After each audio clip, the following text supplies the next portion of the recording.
ॐ भगवते वासुदेवाय।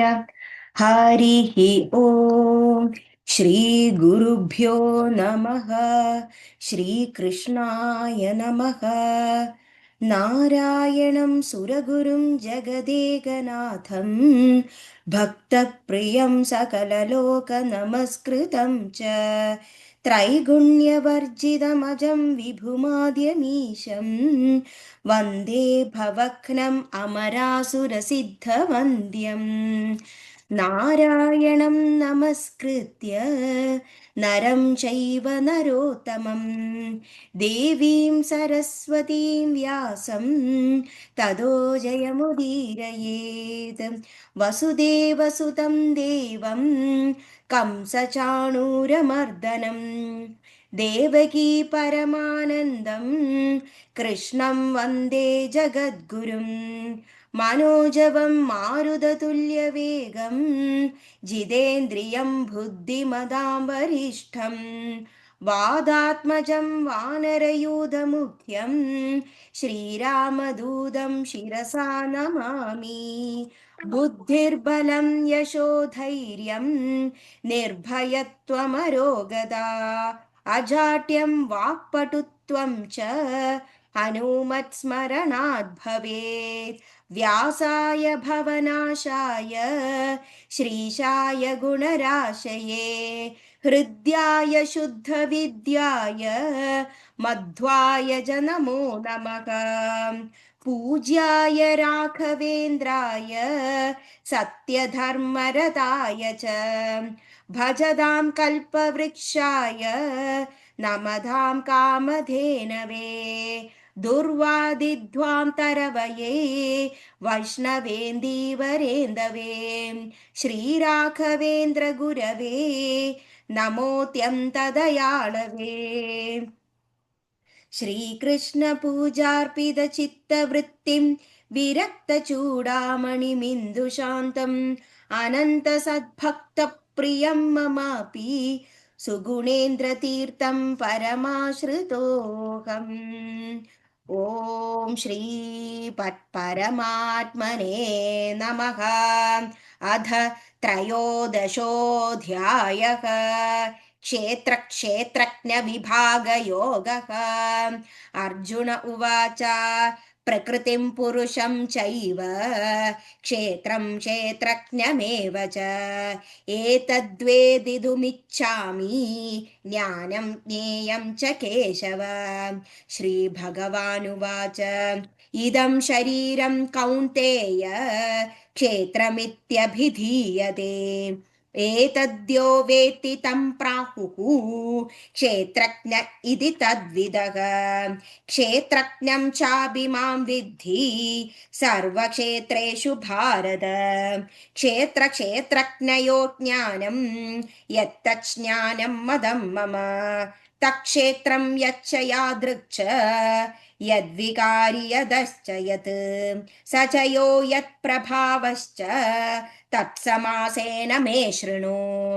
ऋषिभिर्बहुधा गीतं छन्दोभिर्विधैः पृथक् ब्रह्मसूत्रपदैश्चैव हेतुमद्भिर्विनिश्चितैः महाभूतान्यहङ्कारः बुद्धिरव्यक्तमेव च इन्द्रियाणि दशैकं च पञ्चचेन्द्रियगोचराः इच्छा द्वेष सुखं दुःखं सङ्घातश्चेतना धृतिः एतत् क्षेत्रं समासेन सविकारमुदाहृतम् अमानित्वमदम्भित्वम् अहिंसा क्षान्तिरार्जवम् आचार्योपासनं शौचं स्थैर्यमात्मविनिग्रहः इन्द्रियार्थेषु वैराग्यम् अनहङ्कार एव च जन्म मृत्यु जरा व्याधि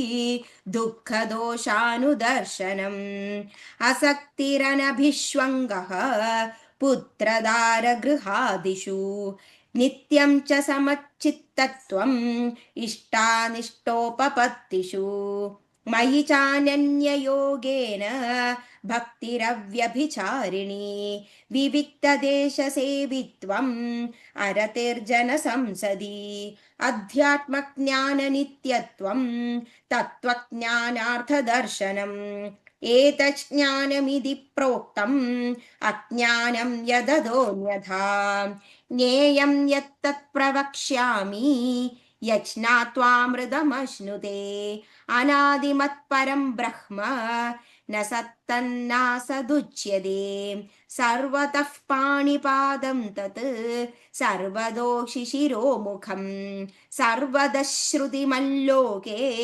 सर्वमावृत्य तिष्ठति सर्वेन्द्रियगुणाभासं सर्वेन्द्रियविवर्जितम् असक्तं सर्वभृच्चैव निर्गुणं गुणभोक्तृ बहिरन्तश्च भूतानाम् अचरं चरमेव च सूक्ष्मत्वात् तदविज्ञेयं दूरस्थं चान्दिके च तत् अविभक्तं च भूतेषु विभक्तमिव च स्थितं भूतभर्तृ च तज्ज्ञेयं ग्रसिष्णुप्रभविष्णु च ज्योतिषामपि तज्ज्योतिः तमसः परमुच्यते ज्ञानं ज्ञेयं ज्ञानगम्यं हृदि सर्वस्य विष्ठितम् इति क्षेत्रं तथा ज्ञानं ज्ञेयं चोक्तं समासतः मद्भक्त एतद्विज्ञाय मद्भावायोपपाद्यते प्रकृतिं पुरुषं चैव विद्यनादि उभावपि विकारांश्च गुणांश्चैव विद्धि प्रकृतिसम्भवान् कार्यकारणकर्तृत्वे हेतुः प्रकृतिरुच्यते पुरुषः सुखदुःखानां भोक्तृत्वे हेतुरुच्यते पुरुषः प्रकृतिस्थो हि भुङ्क्ते प्रकृतिजान् गुणान् कारणं गुणसङ्गोऽस्य सदसद्यो निजन्मसु उपद्रष्टानुमन्ता च भर्ता भोक्ता महेश्वरः परमात्मेति चाप्युक्तः देहेऽस्मिन् पुरुषः परः य एवं वेत्ति पुरुषं प्रकृतिं च गुणैः सह सर्वदा वर्तमाप्नोति न स भूयोऽभिजायते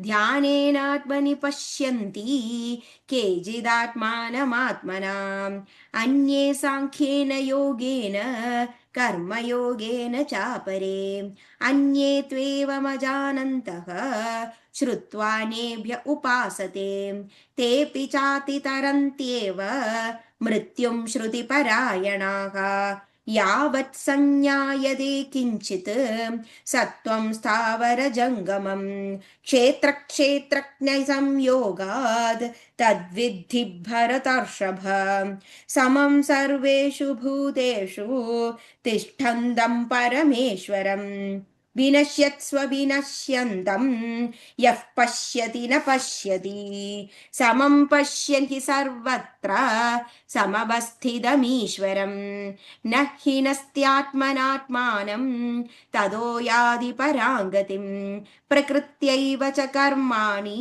क्रियमाणानि सर्वशः यः पश्यति तदात्मानम् अकर्तारं स पश्यति यदा भूतपृथग्भावम् एकस्तमनुपश्यति तद एव च विस्तारं ब्रह्म सम्पद्यते तदा अनादित्वात् निर्गुणत्वात् परमात्मायवमव्ययः शरीरस्थोऽपि कौन्तेय न करोति न लिप्यते यथा सर्वगतं सौक्ष्म्यात् आकाशं नोपलिप्यते सर्वत्रावस्थितो देहे तदात्मानोपलिप्यते यथा प्रकाशयत्येकः कृत्स्नं लोकमिमं रविः क्षेत्रं क्षेत्री तदा कृत्स्नं प्रकाशयति भारत क्षेत्रक्षेत्रज्ञयोरेवम् अन्तरं ज्ञानचक्षुषा